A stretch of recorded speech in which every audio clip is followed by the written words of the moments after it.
The stakes are high and needs are more complex when running an established consumer products brand. You've got mounting pressures across multi-channel sales, complex supply chains, inventory across multiple warehouses, and leadership needs fast, accurate data to make decisions.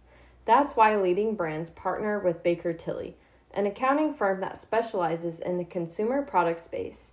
Their team understands the unique challenges of scaling product-based businesses, whether it's navigating transactions confidently, sales tax compliance, integrating ERP systems like NetSuite, or predictive analytics. Baker Tilly delivers. Discover how Baker Tilly's industry-focused services can help elevate your business. Visit bakertilly.com.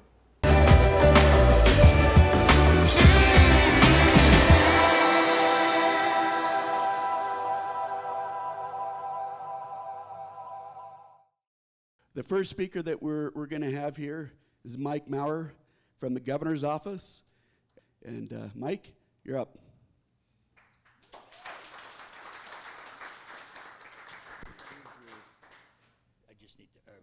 Yep. Hey, thank you so much. It's an honor to be here. It's an honor to represent Lieutenant Governor Henderson.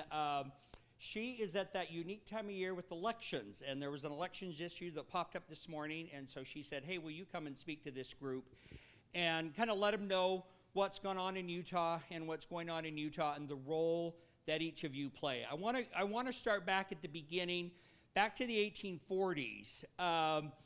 Native tribes were living here, and then you had the pioneers show up to farm. You then had a lot of people to show up to mine, and then you had merchants. Utah's had merchants who've helped move this state forward since pioneer times. I'm going to give you a quick example. How many of you are familiar with Tooele County? Okay, I had an ancestor, William Ajax, came from England to Utah, tried to make a go of it in downtown Salt Lake as a merchant, couldn't. So with that typical Utah entrepreneurship said, where do you go? I'm going to go to the middle of Rush Valley, which is 20 miles north of Vernon and 20 miles south of Tooele, out in the middle of the desert. There's really nothing out there. And I'm going to open up a business, I'm going to cater to miners, and I'm going to cater to farmers, and how am I going to do it? Well, he gets out there and he's like, the only building material out there were the crates that came from the goods he was making. And so with the wheelbarrow and the shovel, he dug a 2-story underground store that was famous out there for several years. And the Ajax store out in the middle of Rush Valley entered pioneer history as the only underground store in the West. Well, why do I say that? It's because it's that Utah spirit of entrepreneurship that has made our state so successful, and in this era is kind of the defining edge. So just a quick little bit of Utah history. We had 2 major industries. We had mining and we had agriculture. And through the 1920s, it worked out okay. And in the 1930s, when the Great Depression hit, fewer states were hit harder than the state of Utah. I saw someone here from the Bank of America. Utah had 132 banks at the start of the Great Depression, 32 closed by 1933. Everything wiped out. 32 banks were closed. 33% of all Utahns were unemployed at that time. Utahns would send $1 to Washington, D.C. and get $7 back in benefits. We were one of the nation's poorest states during the Great Depression. World War II turned that around a little bit with government funding for Geneva Steel and for Hill Air Force Base. But we were still a state that was pretty heavily reliant on Kennecott Copper and Geneva Steel and the federal government. So what brought about the change? Well, you had some visionary leaderships, and part of the change in government is, heaven forbid you have anarchy, which is no control, and people just do whatever. It's kind of like trying to operate a business during the middle of a riot. You don't want to be in anarchy, but you don't want to be in communism where the government controls everything, and you don't, as an entrepreneur, have a chance to move anywhere. So there's that fine line in the middle, and we debate every 4 years with elections and such, where that line should be. But Utah's found a pretty sweet spot. And they've had some leaders that have looked out for that to say, what can we do to make our state more successful? In the 1960s, Governor Calvin Rampton said his greatest accomplishment was setting aside Research Park.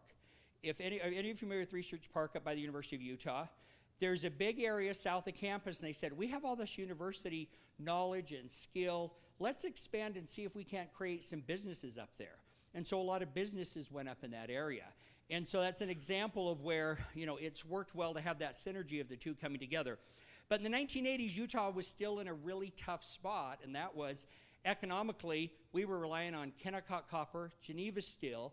Both of them were laying off people in large numbers, and Utahns were fleeing to neighboring states to try to find jobs.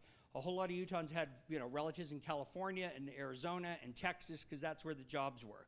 But the state really made an effort to help turn things around. And what is that stuff that helped turn things around?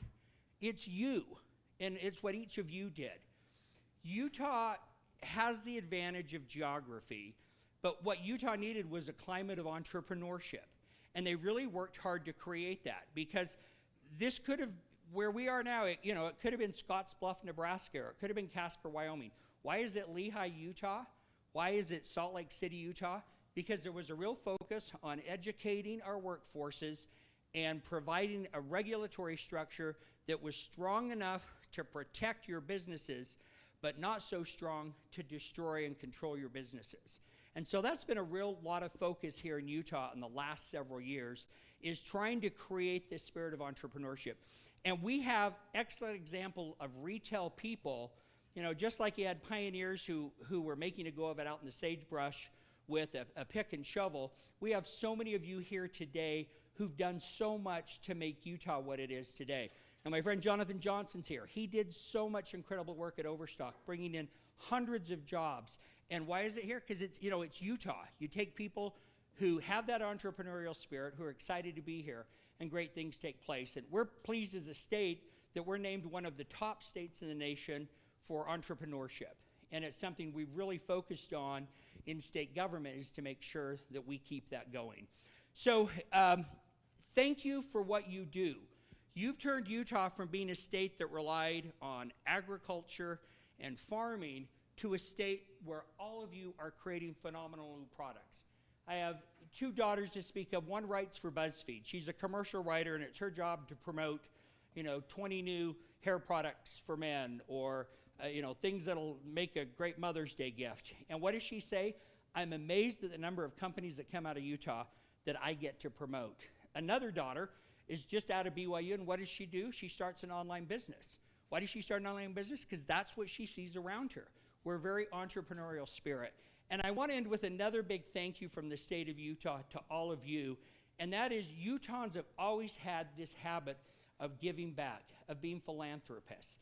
And so many of you here in this room do that. When you are in a position to do so, you give back to the community. I'm going to be followed by Jeremy Andrus, and it wasn't too long ago I'm calling up Jeremy saying, hey, I know, in fact, I reached him in China, of all places. I know you're really busy, but you have time to serve on the Olympics committee. And with Jonathan Johnson, we were at BYU. When did I get reacquainted with him? Well, he's on the board of BYU Pathway, along with my wife. We have a spirit in Utah of earning and then sharing. And you entrepreneurs are such an incredibly important part, whether you're selling small miniature guns or whether you're doing buttermints in Beaver. We're surrounded by greatness here in the state of Utah, and thanks to the efforts of all of you, we'll keep it that way. So thanks. We have the opportunity here to listen from Ryan Starks, the Office of Economic Development from the Governor's Office. And Ryan will take it from here. Okay, good morning, everybody. Feels like a few of you stood up to stretch, and that's great. If anybody needs a minute, I can stall. Otherwise, I'll jump right in. So I'm Ryan Starks. I'm the Executive Director of the Governor's Office of Economic Opportunity. We used to be called GOED. Some of you knew us as GOED. Now we're called GOEO for short. And just wanted to tell you a little bit about what we do and kind of talk about some high-level information about Utah's inland port system. And so, who's the Governor's Office of Economic Opportunity? We're a group of individuals that really are focused on economic development throughout the state of Utah. Our mission is to help cultivate economic prosperity. And so we have a number of levers. And that could be grants, that could be incentives, it could be technical assistance. We're constantly working with companies trying to help them with their growth and their expansion. But we also have the policy side, where we work closely with our Utah governor and with our legislature, and we try to create a business-friendly ecosystem. so that retailers, so that manufacturers, so that all of our industries really can cut through the red tape. We like to joke that sometimes the best thing we can do is to get out of the way. But we found out that as we work closely with our companies, we can gain a lot of insights and really help move the needle. So if I could just brag a little bit about Utah's economy, we have the best economy in the United States. U.S. News and World Report listed Utah as being the #1 state in the country. And that's based on 70 plus different criteria, things like education, safety, quality of life, and one that I think should have been on there, the best looking people. Okay, so knowing that we're in this really unique spot, how do we maintain that positive growth? How do we balance the quality of life that we all love with economic growth? So those are some of the things that we're constantly working on. One of the things that's really important, though, is kind of the landscape for our businesses. How can a retailer be successful? How can a tech company be successful? How can aerospace and defense or manufacturing? So we kind of look holistically at what does the market need to look like? One of the top things that we've identified is land development. How do we create centers of excellence for business to transact? And so right up the road, we're all familiar with the Point of the Mountain. Really excited to see what's happening there at the Point. This is going to be hundreds of acres of new development that's going to be kind of a magnet for high-tech companies. Well, what about the rest of the state? Some of you have heard of Utah's inland port. Just raise your hands. Have you heard of the inland port? Some of you may be like, what the heck is he talking about? And I was a little bit like that, not familiar with the power of the port until I took this position. And by default, I get to serve on the Inland Port Board. And I've seen it transform from an organization that from the beginning was fraught with problems to an organization now that's very forward-thinking and doing a lot of good in the community. So I'd like to talk to you just a little bit about the port and why it can be an important piece of Utah's economic development. Okay, do we have the slides?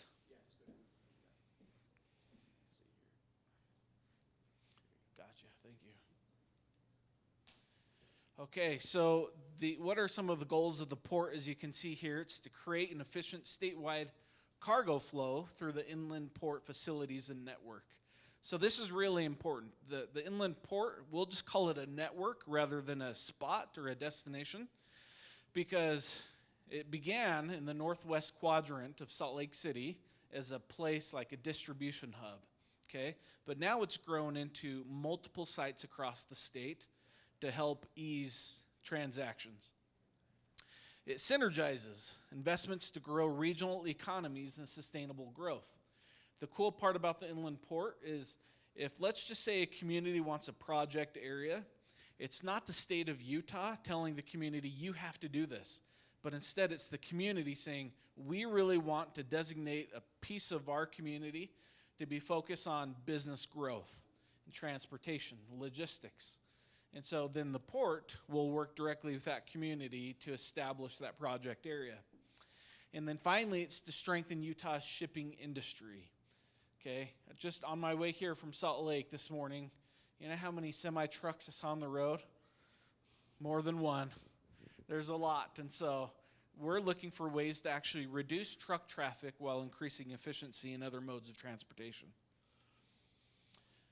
Okay, so air cargo optimization. The port works hand in hand with Salt Lake City and the airport to enhance operation and to expand services, to boost air cargo capacity through new investments and partnerships. So think of this as a retailer. If you have goods or products that you're trying to sell, what happens if they get stuck in a port in Los Angeles somewhere or in another part of the world? Well, Utah's not a wet state. We're a dry state. We don't have any oceans, or some people would argue the Great Salt Lake is oceanic, but we don't have the same capacity, right? So we have a dry port or an inland port. And so the goal then is to help you as retailers have your products and your goods as close to home as possible. And we do that through looking at different modes of transportation. Air cargo, for example, but also rail. I mean, rail kind of seemed like this great idea a couple hundred years ago, but what's really happening with it? Well, we think that we need to continue to grow rail to stay connected to other parts of the state, to other parts of the country and the world. And then forge stronger ties with coastal ports and railroads for a robust inland terminal strategy. And so our inland port team and our Governor's Office of Economic Development team, we're constantly working together with different ports, different points of entry, trying to reduce barriers for those who do business in the state. Okay, here are some of the project areas. I had mentioned it's not just northwest quadrant of Salt Lake, but as you can see, we have different areas across the state, especially throughout rural Utah.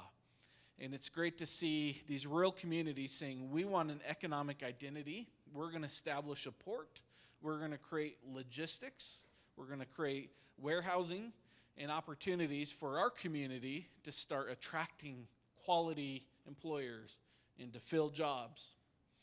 Okay, so you can see here we have projects all the way up in Box Elder County, in Weber County, all the way down to Iron Springs in Iron County, and everywhere in between. And every time that we consider one of these projects, again, this is locally driven, so it's not the state telling the locals what to do, but it's a bottom-up approach. The locals want this port project area. How does the state then respond in partnership? If you look at some success stories, there's a company, BZI Steel in Cedar City, that's now part of this project area within Iron County. They're having tremendous success, and they're building out rail capacity and shipping capacity. And so now all of these small communities in Utah are having this network of port opportunities. So if you bring in services or goods, products from different parts of the state, now they can stay here in the state. Okay, so the northwest quadrant is the largest landmass as far as the ports go. This is kind of the catalyst to get the inland port started. So it's that northwest quadrant of Salt Lake City. Salt Lake City's been a really good partner with the state, and we're seeing a lot of growth in terms of the distribution centers and the logistics opportunities. Okay, so again, just kind of the focus is to increase commerce, to improve our logistical system, to focus on developing an area of economic strength. The port's able to offer some type of small incentive. We call it a tax differential. So that if, let's just say, Jonathan Johnson has a company and he wants to bring it to the port, that he can do that, and by being in the port area, you can actually waive a small percentage of your property taxes. So there's an incentive for you to go there. But then we would work with him and his company to build out, kind of what would work for him and to identify those quality jobs, those high-paying jobs. And then the state has a focus on certain industries as well, so that we can kind of double our support and our tax incentives to attract the right types of companies to the state. Okay, and so here's a picture of the Iron Springs in the Port project area. Tremendous growth for rural Utah. Kind of talked about a little bit of these. I don't know if that clock was for me. Okay, well, I'll just pretend it was, and I'll kind of wrap up here soon. But the Port Authority has a number of tools in the toolbox to help your company. And by the way, this is industry agnostic. So if you're selling Spilt, if you're selling t-shirts, if you're selling magazines, whatever it might be, the port can really help facilitate your business growth. So I feel like I'm representing the inland port as the staff. I don't work for the port, like I said, I just serve on the board. But the state of Utah is really focused on getting this right, because as we look through our economic development lens, if we can get the port right, it's going to have a domino effect that's really going to benefit the rest of Utah's economy. And so Let me just put in a shameless plug that we also have a number of other tools and services within the Governor's Office of Economic Opportunity. We work closely with the port. They certainly have a toolbox, but we have our own toolbox as well. So if we can be of assistance, we'd love to talk with you. Any questions? Just FYI, we're doing a trade mission tomorrow to Korea and Japan, so I'm going to be gone the next 11 days, but just know the state is constantly doing things to focus on creating the best ecosystem for business in the world. We really think that as we meet with foreign partners, as we establish port areas, as we're constantly looking at regulations and recruiting business and providing service, this is what's going to keep us strong. Thank you very much. Thank you, Ryan. In the fast-paced world of retail, technology can be a transformative force, reshaping the way businesses operate and consumers shop. Is your retail organization leveraging technology to its top capabilities? Evolving your technology capabilities can help enhance visibility into your business, decrease risk of increasing cybersecurity incidents, accelerate productivity with artificial intelligence, and more. Deeply immersed in the consumer products industry, Baker Tilly professionals bring customized solutions that can help you find the right technology fit. Visit bakertilly.com to learn more.